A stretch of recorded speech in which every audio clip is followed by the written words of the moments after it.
حدیث نبوی۔ صاحب بن یزید کہتے تھے میری خالہ مجھے نبی کریم صلی اللہ علیہ وآلہ وسلم کی خدمت میں لے گئیں اور عرض کیا کہ یا رسول اللہ صلی اللہ علیہ وآلہ وسلم میرا یہ بھانجا بیمار ہے۔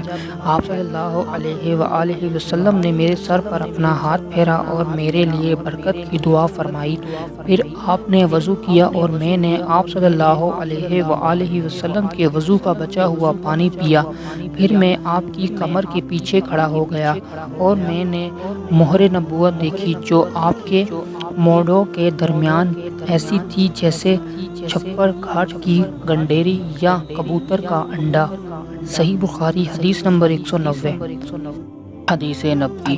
عبداللہ بن زید رضی اللہ تعالیٰ عنہ نے وضو کرتے وقت برتن سے پہلے اپنے دونوں ہاتھ پر پانی ڈالا، پھر انہیں دھویا یا یوں کہیں کہ کرلی کی اور ناک میں ایک چلو سے پانی ڈالا اور 3 مرتبہ اسی طرح کیا، پھر 3 مرتبہ اپنا چہرہ دھویا، پھر کونیوں تک اپنے دونوں ہاتھ 2 بار دھوئے، پھر سر کا مسح کیا، اگلی جانب اور پچھلی جانب کا، اور ٹخنوں تک اپنے دونوں پاؤں دھوئے۔ پھر کہا کہ رسول اللہ صلی اللہ علیہ وآلہ وسلم کا وضو اسی طرح ہوا کرتا تھا۔